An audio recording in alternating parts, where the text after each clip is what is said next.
이제 이 영상을 보실 분들 중에는 못 본 사람들도 있을 것 같아서 간단하게 공연 소개를 해주실 수 있는지, 줄거리도 함께. 저희가 공연을 만들기 시작할 때 가지었던 키워드는 잠이랑 꿈에 관한 것인데요. 영유아의 수면 시간이 성인보다 훨씬 길고, 그래서 렘수면인 상태가 더 자주 있다고 하더라고요. 그래서 훨씬 꿈을 꿀 수 있는 가능성이 높다. 그럼 영유아들이 꾸는 꿈은 어떤 이미지와 뭐 어떤 소리들로 채워져 있을까에서 궁금증에서 시작된 것 같습니다. 그래서 잠에 들기 어려워하는 어떤 예민한 기질을 갖고 있는 아이를 캐릭터로 만들어서 잠이 오지 않아서 뭔가 스탠드도 신경 쓰이고 나를 덮고 있는 이불, 베개 이런 것들이 신경 쓰이다가 자신의 잠옷에 있는 단추에 이렇게 집중을 하게 되면서 그 단추의 원형 이미지가 점점 확장되는 스토리인데요. 이불을 가지고 하는 어떤 장난들, 나도 하는 놀이, 나도 봤던 것에서 흥미를 느낄 거라고 생각을 했는데 조금 연령대가 큰 친구들은 이야기를 따라하고 있다고 공연을 하면서는 느꼈던 거. 일단 즐거웠으면 좋겠다. 그리고 그 아이의 다음 행동이 궁금했으면 좋겠다. 그리고 어쨌든 환상적인 장면들을 집어넣는 이유는 극장 공간이 처음이기도 하잖아요. 근데 들어올 때 무서워하는 친구들도 많고, 근데 좀 극장 이제 처음 들어오는데 뭐라고 해야 될까? 그 기분 좋음이 있었으면 좋겠는 거예요. 극장을 느끼는 것 자체가 저는 조금 더 중요하다? 저 까만 뒤에 있는 공간을 가만히 보고 있을 때도 있거든요. 근데 이번에 하면서 그래도 되는구나. 근데 그게 나쁘게 본 게 아니구나. 이런 생각이 되게 많이 들더라고요. 화를 내는 아이와 날리는 꽃가루와 저 얼굴 큰 아저씨와 거기에서 본인이 느끼는 것, 그게 웃긴 친구가 있고 동시에 바로 옆자리에서 우는 친구가 있고, 이 캐릭터와 1대1의 공간보다 이곳에 존재하는 모든 것과 나와의 관계구나라는 생각을. 또 영유아 관객들에게 인상적인 면이 더 있었다면, 그들과의 준비 과정도 좋고 실제 공연 체험에서도 그렇고. 처음에 극장에 들어왔을 때 좀 일찍 들어온 관객들이라는 인형이랑 좀 마주하는 시간을 가지게 해줬는데 그때 인형이랑 좀 풀리고 손도 흔들어보고 눈도 좀 맞춰보고 좀 하이파이브도 해본 친구들이 인형 움직임에 더 반응을 적극적으로 해주는 게 되게 신기했어요. 아이들이 엄마 아빠가 재밌게 보면은 그걸 따라서 또 웃거나 엄마 아빠가 이 장면에 대해서 어떻게 반응하는지도 계속 영향을 받고 있다는 생각이 들었어요. 영유아 관객을 위한 공연의 무대 제작이나 디자인을 할 때 생각보다 제가 고려하지 못하는 부분들도 꽤 많이 있었어요. 예를 들면 저는 그 경사 무대를 밟고 문을 열고 들어오는 그 과정을 되게 특별한 체험처럼 보여주고 싶었는데 그 각도가 아이들이 너무 무서워하지는 않을까? 뭐 무서워서 올라오지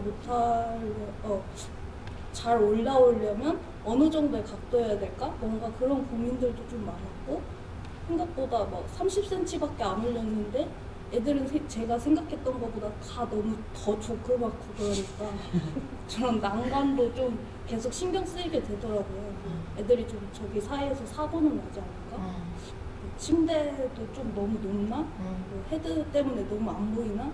애들 눈높이는 객석은 바닥인데 무대에서 보려면 어느 정도 높이여야 될까? 뭔가 되게 평소에 공연했을 때 디자인보다 고려해야 될 것들이 조금 더 달랐던 것 같은? 지금 무대 오브제나 어떤 무대 장치 세트와 관련해서 영유아의 시선에 대해서 얘기를 해주셨는데, 혹시 얘기를 조금 더 확장하면 그 이외의 부분에서 뭔가 영유아들의 반응이나 체험에 대해서 점검해 볼 기회가 있으셨는지, 창작 과정에서 혹은 거기서 어떤 재밌는 발견이 있었는지가 궁금합니다. 저희 그렇진 않잖아요. 몇 개월 상관으로 고민하고 이렇지 않잖아요. 24년 6개월부터 볼 수 있다 이런 고민을 하지 않잖아요. 12세 이상, 18세 이상인데 훨씬 촘촘한 느낌을 받는 거예요. 이거 연령대가 되게 촘촘하게 생각해야 되나? 이게 하루하루 되게 다르겠다 이런 생각이 그 첫 워크숍을 하면서 들더라고요. 마음도 너무 힘들고 왜 아무도 안 봐줘 나를 이러면서 이것이 연극인가? 그래서 집에 가서도 뭘 하고 왔는지 모르겠다 생각하면서 그래서 그게 진짜 신기한 경험이었어요. 이렇게 촘촘하게 연령대를 나눠서 생각해 본다는 것 자체가 연출하면서도 경험해보지 못한 경험이었어서 사실은 이게 좀 민감한 사안일까봐 제가 맨 마지막에 질문을 드리고 혹시 필요하면 그냥 편집해 주시려고 그랬거든요. 근데 너무 궁금해서 꼭 물어보고 싶었는데 사실은 그 문제의 장면, 내 생각의 문제의 장면, 그걸 보면서 갑자기 막 머리가 복잡해지는 거예요. 뭐냐면 저기서 느껴지는 정서가 말한 대로 무서워하지 않을까, 쉽게 말하면.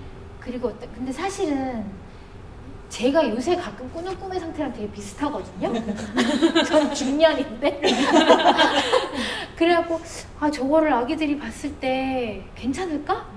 그러면서 막 이게 머리가 복잡해지는 게, 왜냐면 이론적으로는 영유아도 금기가 없는 게 없어요. 금기가 없지만 그래도 어떤 따뜻함이나 온기가 일정 정도는 남아있으면 좋지 않을까. 그리고 금기가 없지만 그 친구들 우리가 보호해야 할 책임이 있다, 이런 얘기들을 하거든요. 그러니까 그 지점에서 제가 잘 판단이 안 서는 거예요. 그러니까 제가 직관적으로 느끼기에는 이게 좀 그 경계에서 좀 왔다 갔다 하는 것 같은데, 정서적으로 또 실제로 아기들이 어떻게 반응하는지를 제가 가까이서 보지를 못하니까. 근데 보시기에는 어땠나요? 하시면서 어땠나요? 이게 좀 만화 장면 같았으면 좋겠어라고 생각했던 것 같아요. 톰과 제리 같은 걸 볼 때 이게 어떻게 생각하면, 그거를 막 실제라고 생각하면 너무 잔인한 만화잖아요. 톰과 제리 같은 것도. 근데 또 그게 만화적 표현으로 허용이 되잖아요. 근데 이게 실제 배우가 아니고 인형극이면 가능할 수도 있겠다라는 걸로 일단 시도를 했던 것 같고, 근데 무서워할 수 있다는 걸 내가 인지는 해야 된다. 뭔가 이 장면은 더 많이 안 나면서 어쨌든 조금 더 즐거움이 될 수 있게 좀 고민을 해봐야겠다. 어떻게 하면 마치 만화를 보는 것 같은 느낌을 더 가질 수 있을까? 그런, 그러니까 만화에서의 가장된 표현으로 다가갈 수 있을까? 그런 고민을 조금 해보긴 해야 될 것 같아요. 아까 잠깐 얘기를 하긴 했는데, 그러니까 기승전결이나 이런 것들은 고려를 덜 했는데, 그리고 그러다 보니까 아마 정서적인 라인이 이렇게 정교하게 있진 않을 것 같은데, 그러면 이거를 뭔가 관통하는 정서가 있다면 혹시 어떻게 설명해 볼 수 있을까요? 이 작품 관통하는 정서. 물론 순간의 즐거움들이 있지만 어떤 감정, 이런 감정이다, 이런 정서다. 얘가 이렇게 해서 이것 때문에 뭐 잠이 안 와서 이렇게 해서 이게 들어와서 그 다음에 어떤 거가 들어와서가 아니고 이것들이 점점 확장돼서 커지면 이게 자연스럽게 이 공연의 기승전결이 된다. 그래서 이미지로 기승전결을 만들어야겠다라는 생각을 좀 하긴 했던 것 같아요. 중간에 한 몇 차례 이제 아이들이 진입을 하잖아요. 내켜서. 그걸 보면서 좀 궁금했어요. 이게 어떤 관객 참여에 대한 그 의도나 계획이 무엇이었는지. 저는 나오면 성공. 누군가 걸어 나와서 단추를 주워가면 그 회차는 성공이다. 이런 오히려 느낌이었던 것 같아요. 죽을 거라는 생각을 저희가 아예 못했는데 시연을 해보고 알았거든요. 쏟아지니까 정말 예상도 못하게 한 친구가 나와서 죽어가니까 순서대로 나와서 다 죽어가더라고요. 근데 그게 좀 싫지 않았던 것 같아요. 되게 좋다. 뭔가 누군가는 자연스럽게 나오기도 하고 누군가는 뒤쪽으로 가버리기도 하고 이게 나쁘지 않다라는 생각을 하고 더 많이 나오고 더 많이 막 돌아다녔으면 좋겠다, 오히려 이런 생각으로 나오는 순간에 부모님들이 이렇게 안고 있는 거 보는 게 느껴지면 아이들이 뭘 느끼고 있는지 전혀 캐치가 안 돼서. 근데 그러면은 보여주는 흐름이 끊기는 건데도 괜찮다는 거죠? 저는 오히려 흐름이 더 좋아진다고 느끼기도 했는데 아직 이유는 모르겠어요. 그냥 밖에서 저는 이제 또 이제 객석에 앉아서 보니까 오히려 그런 날 흐름이 더 좋아진다고 느꼈는데 이유는 뭘까라고 되게 궁금하긴 해요. 왜 이렇게 단추를 주워가고 이 막 가루가 쏟아지면 맞아보고 싶어하고 이런 말 왜 더 이 공연에 심지어 줄거리가 더 잘 이해되는 느낌이지? 이런 생각이 들더라고요. 근데 그런 즉각적인 반응들이 저희한테는 되게 라이브 피드백이고 뭔가 몰입하고 있구나를 인지할 수 있어서 저는 되게 좋았어요. 오히려 너무 가만히 앉아 있거나 하면은 햇살 배우가 말할 것처럼 지금 이걸 어떻게 보고 있고 이 이미지를 어떻게 느끼는지 전혀 모르겠는 거예요. 이런 얘기를 되게 많이 들었어요. 영유아극 예술가들이 성인들하고 하면은 너무 힘든 이유가 속을 모르겠다고, 당최 좋아하는 건지 아닌지 모르겠다고. 예. 그 얘기를 좀 해주셨는데 그래서 예술가로서 나에게 영유아 관객이 갖는 의미가 있다면 이게 뭔가 처음인데 막 싫은 공간이 아니었으면 좋겠다는 생각이 드는 거예요. 제가 어쨌든 공연을 하는 사람이어서 그런지 뭔가 이렇게 내가 이 공간을 좋아하는 만큼 아이들도 뭔지 모르겠지만 이 공간이 좋았으면 좋겠다. 성인 관객을 대상으로 할 때는 어쨌든 이 인형이 느끼는 정서와 어떤 감정과 이 캐릭터가 어떻게 고군분투하고 이런 거를 막 고민했는데 진짜 말 그대로 이미지, 어떤 감각에 훨씬 집중해서 하니까 오히려 되게 더 자유로워진 느낌이 들더라고요. 그래서 뭔가 이런 이미지로 만드는 기승전결을 시도해보기 되게 적합한 관객층이다. 그런 생각이 들었어요.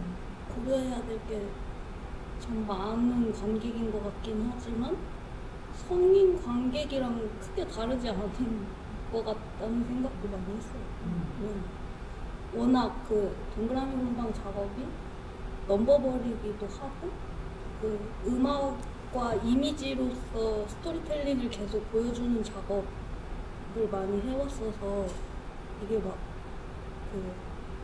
안전이나 그런 크기와 관련된 부분들이 오히려 좀 고려해야 될 것들이었지 그 공연을 만드는 과정 자체에서 크게 다르지 않았다고 생각합니다. 이래서 연극의 3요소는 관객이 들어가는구만 막 이러면서 이번에 이렇게 달라지네 공연이 이러면서 진짜 그거 진짜 많이 느꼈어요. 이래서 연극의 3요소는 그거를 제일 많이 느낀 공연이기도 해요 진짜.